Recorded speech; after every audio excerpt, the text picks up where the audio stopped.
We've been seeing attacks on Crimea consistently over time, not concentrated, but clearly on high priority targets. I think you're going to see a lot more of that now that ATACMS may be available and long range air delivered missiles are available.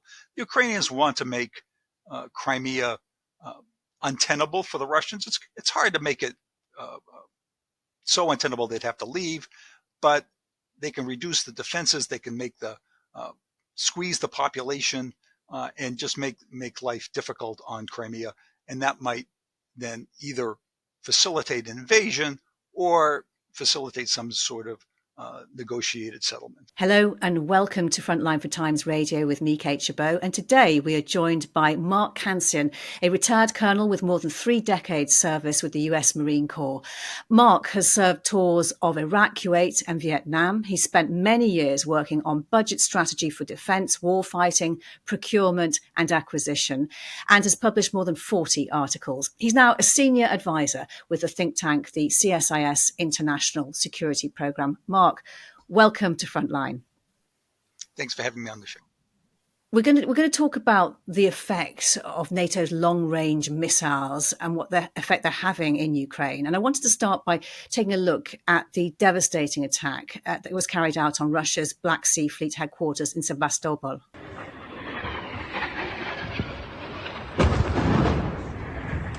Mark, what can you tell us about how this strike was carried out and what we can see from the Storm Shadow missiles and how they work? Well, this was clearly conducted by a Storm Shadow missile.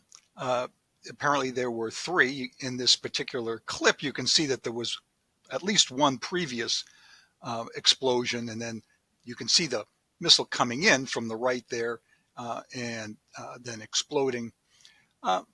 This missile, produced by the UK and France, is launched from aircraft that has a fairly long range, going about 500 miles, and has a very large warhead, about 1,000 pounds.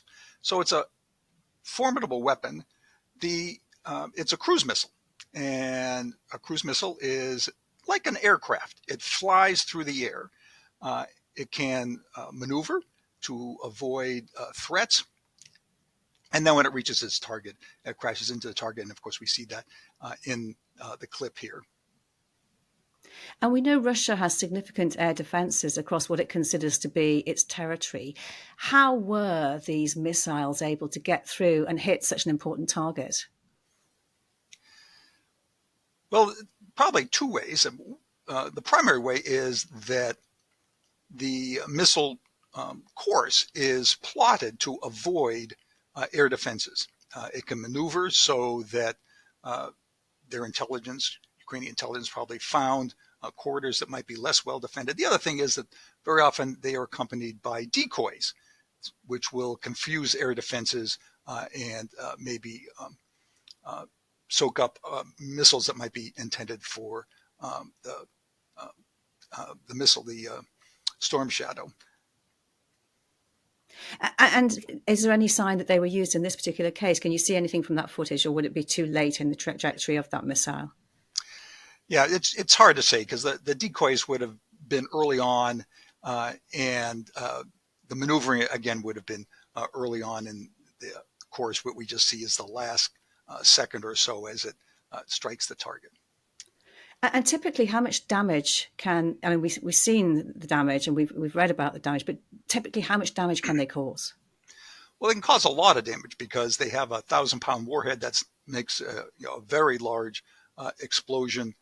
They've also fired several at this particular target. So, it's way more than an artillery shell. A standard artillery shell is about 100 pounds. So the impact is really devastating. And how great an area can it actually target? I mean, how wide-reaching is the impact? Well, the impact would go out, at least 100 meters. Depends on the kind of target, of course. They are designed to strike hard targets, things like bunkers or buildings, and in that situation, it could take down an entire building. For people who are standing out in the open, go out probably 100 meters, maybe even even more. What kind of information is most critical in the aftermath of an attack like that for those who have been targeted? What would they be looking for? The Russians are certainly looking for debris. They might be able to pull that together and learn something about the missile and its capabilities, because when missiles hit a target and explode, they don't disappear. The pieces can be picked up and used for intelligence analysis. And the Russians have captured a few missiles. They claim that they were shot down, maybe they crashed, but they were relatively intact. So the Russians want to learn a lot about their internal functioning, because then they can develop countermeasures, maybe electronic countermeasures that will throw them off course. The Ukrainians will be watching to see whether the missile struck the target, the aiming point that they were shooting for. And they also want to find out, what the damage might have been. Very often you can tell if the building were destroyed, and also sometimes about personnel based on recovery efforts. They claim that there were many Russian casualties. That's certainly possible. They claimed to have killed the commander of the fleet. That's not clear. The Russians claim he's still alive. We'll know in the next couple of days. Any idea how many Storm Shadows or their French equivalent are actually left in Ukraine, and the kind of decision making that actually goes into when to use them? Well, the British and French together built probably about 1,500. Hard to say how many they have left because they've been in service for 20 years.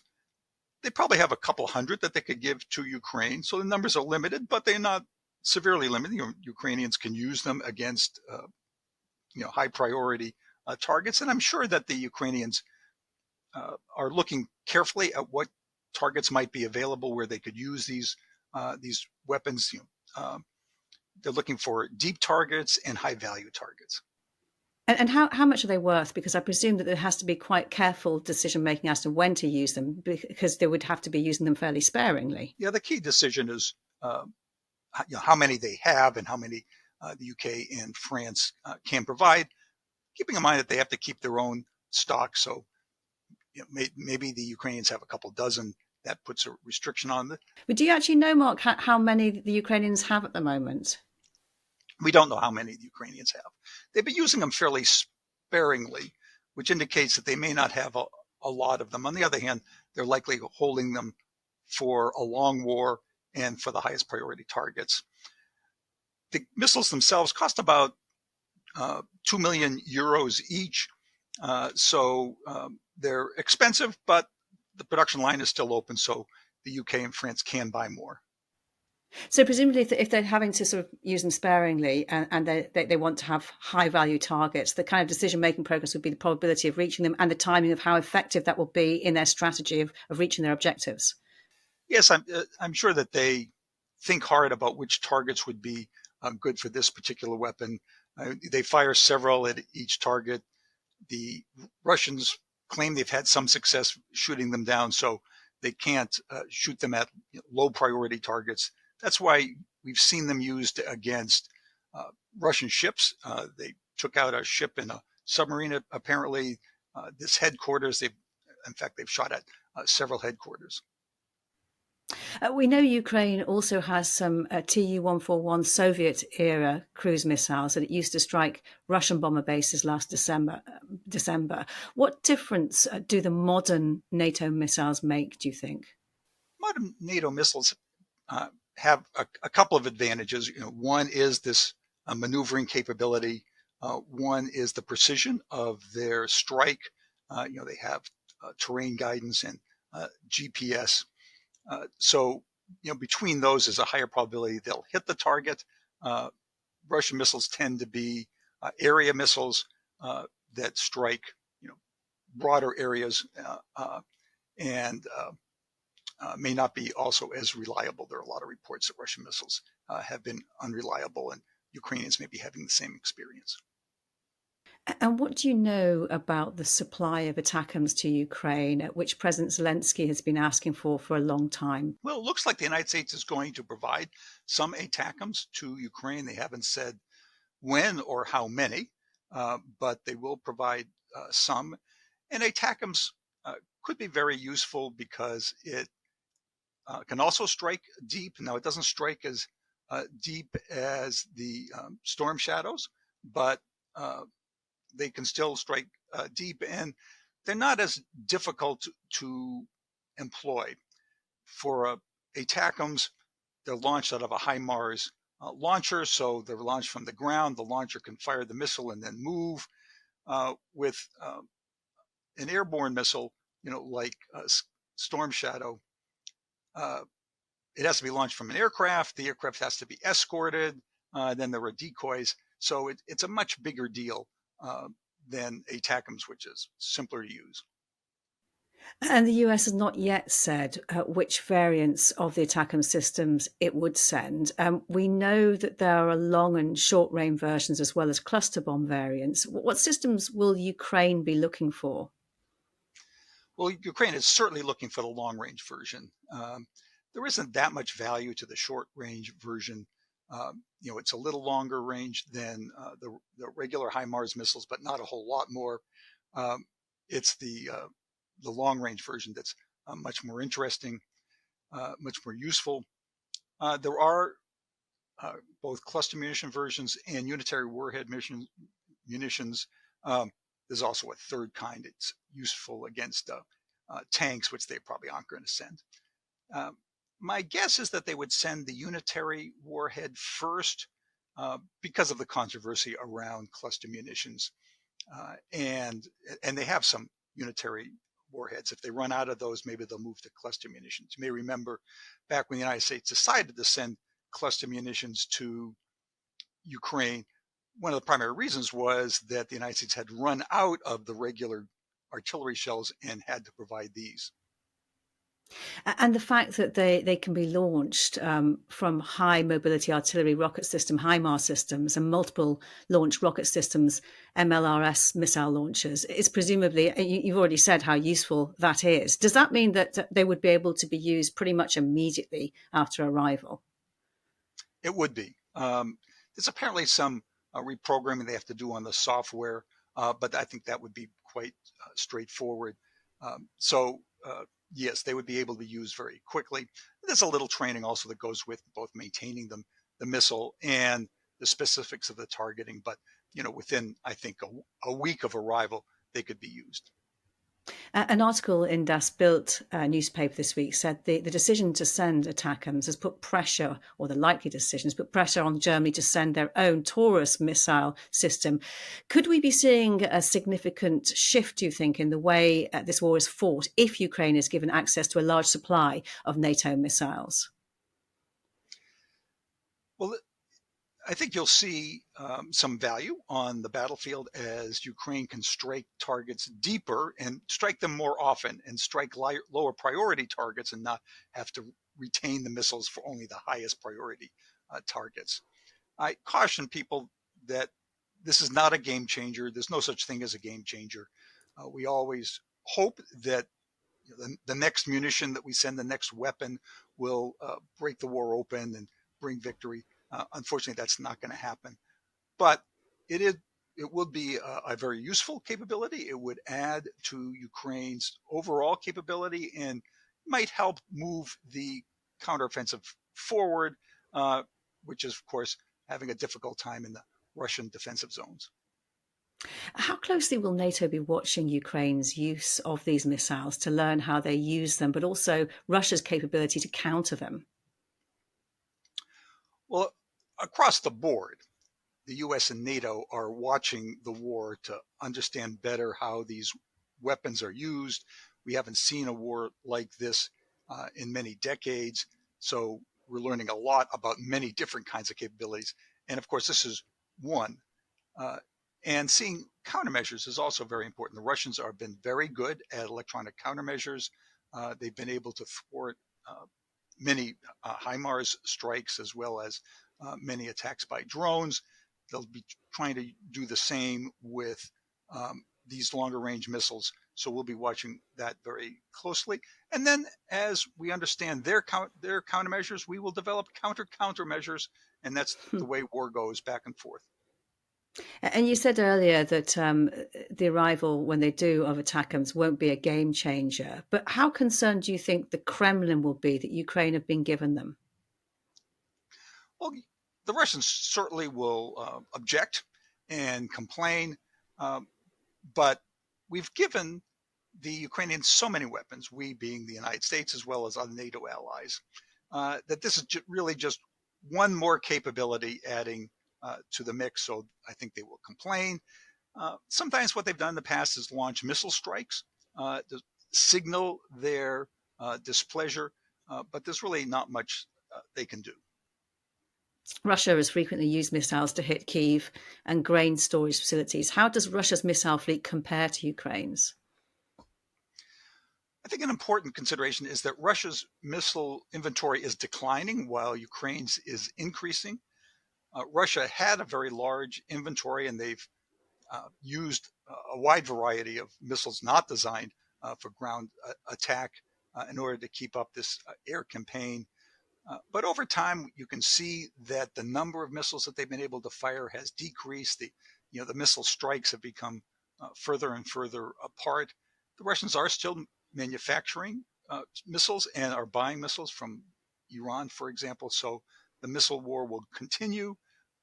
But on the other hand, the Ukrainians are now gaining missiles now with ATACMS, so they're going to be able to do more as the Russians probably are easing off. We were talking to a former British soldier on frontline who's based in Kyiv, and he was saying that there is a lot of confidence in the capital and its patriot defences. That life felt very normal for him. Can you explain how that defensive system works and why it's proving so successful? Yes, the United States and NATO have sent a lot of air defense to Ukraine, and Ukraine has concentrated that around the capital because that's where most Russian missile strikes were occurring. And this is a layered defense. In other words, there is long-range defense, there are Patriots, then there are somewhat shorter range defenses like NASAMS, there are short-range defenses like Stinger and Avenger, and then there are anti-aircraft guns of various sorts. And this layered defense has been quite successful. The Ukrainians claim that they shoot down between 80 and 90% of missiles that are sent at the capital. And while we can't verify those numbers, it's not surprising that the air defenses have been quite successful. Now, the downside is twofold. First, the United States and most of NATO did not have a lot of air defense left in their inventories. Most of that was deactivated after the Cold War. We're now trying to rebuild those, but that will take time. So we haven't been able to send the volume of these weapons that we would like to have sent and that we've sent in other areas. The second thing is that because these numbers have been relatively small, the Ukrainians have been able to defend the capital, but much of the other parts of the country are less defended, and that's why you've seen Russian strikes against docks, for example, in Odessa, and against other targets around the country. Those are less well defended. So you talk about the pressure then to keep supplying these defensive systems. How much longer can the supply chain keep going, do you think? Is it in danger of running out? There's no question that the inventories are lower than we would like, and that we have not been able to provide as many missiles and launchers as we would have liked. On the other hand, the United States and NATO allies do produce some every month. We send those to Ukraine, so Ukraine will never run out. The problem is that they won't have as many as they would like. So how do you see the support of NATO fitting into all of this in terms of targeting? It appears that the United States and NATO have been helping Ukraine extensively with targeting. This, of course, comes from the intelligence community. They're very tight-lipped about exactly what they do. I think in the beginning of the war, we gave general indications to the Ukrainians about where the Russians were moving, where the units were. My understanding now is that we give very specific targeting, like at this intersection, there are 3 tanks. You really should shoot a HIMARS at it, or we believe that a Russian general will be visiting this headquarters at this time, and that would make a very good target. So it appears that the Ukrainians are getting a lot of very detailed, very current intelligence to use in their targeting. And how does that compare to what Russia's doing and its capability to target Ukraine's command centers, for example? Well, Russia has its own mechanisms. They don't have quite the panoply that U.S. and NATO do, but they have a lot of satellites that map Ukraine. They have their own intelligence sources, probably on the ground, and then they have drones that are constantly looking at Ukrainian positions. So they have also been able to target many sensitive areas, and the Ukrainians have noted the accuracy and volume of Russian artillery fire, particularly as a result of their ability to spot targets. It's often been said that Ukraine's lack of air superiority is something that it's had to contend with and affected how it's been able to conduct this war, defending itself. How do you think that it's sought to use its missiles to compensate for that? The Ukrainians and the Russians have had difficulty establishing air superiority over the battlefield. Air defenses have been quite formidable, so neither country wants to fly its aircraft over the front lines. Both have resorted to launching missiles from a distance, very often from aircraft. That's what the Ukrainians have been doing, with their missiles, and the Russians do the same thing. They will fly an aircraft within their own territory and launch missiles from their own territory. The advantage of launching from an aircraft is you get some height, you get a little more distance, you get a little more speed. Ukraine is seeking to make its own munitions and weapons domestically. Do you think Ukraine could produce its own missile systems, or is it too advanced? Ukraine has a very sophisticated defense industry. The problem is that it's not a holistic system. In other words, it was developed as an adjunct to the Soviet system, and even up to 2014 was an adjunct to the Russian system. So they lack the full set of capabilities that they would need. The other problem is that they are keyed to Soviet designs, and now they want to move towards NATO designs. So they have the sophistication and the technology to develop and produce many of these weapons. The problem is design as they try to move from Soviet designs to NATO designs. And when the F-16s are eventually ready to be used in theatre, what weapons do they need to carry to make the biggest difference to Ukraine? They're likely to carry the same sorts of missiles that we've seen already, long range air to ground missiles, for example, carrying probably some anti-radiation missiles, which the Ukrainians are also using. I suspect they may be used also for air defense against these missile swarms. I don't think you're going to see them flying over the battlefield, dropping bombs. That's just too dangerous, and there aren't going to be that many of them. People talk about maybe 24 in all. That's not enough to establish air superiority. It is enough to take the edge off of some of the Russian advantages.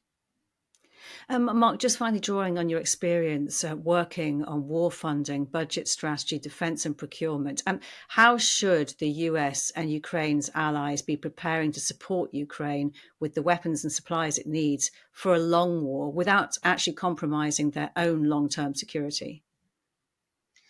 One thing that the United States and NATO allies have learned from this experience is that they need the ability to surge production, and they need larger inventories because wars may not be over in 2 months. They may go on for years.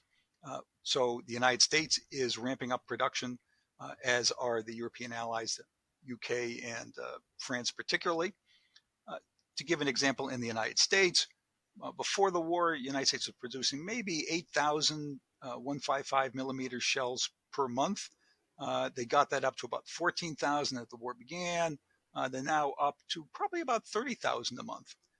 headed to maybe 100,000 a month. So that's a tremendous expansion. The problem is that the Ukrainians are using something between 150 and 300,000 a month. So we're not even close to what their demands have been. The other thing that the United States and Europeans have learned is that wars happen. I think there had been a feeling, particularly in Europe, that uh, uh, the wars were a thing of the past, that countries would never invade another country. That was, so 19th century. And what we've seen is bad things can happen, and allies need to be ready. That's given NATO a real boost, a real rejuvenation. Do you think NATO allies have been caught on the hop, if you like? They've been made some major assumptions about the need for big stockpiles of ammunition and weaponry, and actually, in this situation, they've been caught out. I think both the United States and NATO allies have been caught out. Probably the NATO allies more so. The United States had larger inventories, in part because we've essentially been at war for the last 20 years. But in the past, when you look at the Cold War, the United States had larger inventories than European allies. But both of us have come to realize that what we had on hand was not nearly enough. And it's not just in Europe for the United States. The United States is looking at the Pacific and recognizing that the munitions it needs for a war in the Western Pacific against China, those munitions are not nearly plentiful enough. What about Russia? Have they been caught out here as well? Because they might be running out of missiles as well. The Russians may be a little less so in the sense that the Russians and the Soviets never threw anything away. So they have warehouses full of old equipment and old munitions. It was reported someplace between 10 and 20 million artillery rounds. Now, they fired a lot of those, but they were better situated for a long war because of this policy of holding on to old equipment. Their problem is that for more modern munitions like missiles and aircraft, they're now running out. They've ramped up production. It's also interesting that they've been able to continue production, even getting parts from the West, because many of the chips that we see in missiles that parts of which we can recover in Ukraine, they were built within the last couple of months. So the Russians have been able to get these chips through some sources. So on the missile side, aircraft side, the Russians' inventories have not been adequate, but in other areas, they've had very large. Although Russia, as you say, didn't throw away its stockpiles of weapons and ammunition, you could argue that what it has kept, though, is maybe not as effective. It's older. And that's certainly true in many areas. Now, with the artillery ammunition, some of it may have been not well maintained, but they've been able to use it.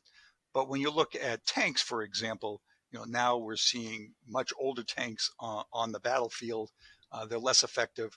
On the other hand, they have been able to replace losses. So, and the Russians have been willing to use them. So, although they're old, although they're less effective, they have still had a role on the battlefield. And just finally, Mark, I know I said finally a few questions ago, I think. In terms of this extremely dramatic and daring attack on the headquarters of the Black Sea Fleet, do you think that this is now the beginning of what we're going to see as a concerted campaign to launch big missile, long-range missile attacks on Crimea? I think so. We've been seeing attacks on Crimea consistently over time, not concentrated, but clearly on high priority targets. I think you're going to see a lot more of that now that ATACMS may be available and long range air delivered missiles are available. The Ukrainians want to make Crimea untenable for the Russians. It's hard to make it so untenable they'd have to leave, but they can reduce the defenses. They can make squeeze the population and just make life difficult on Crimea.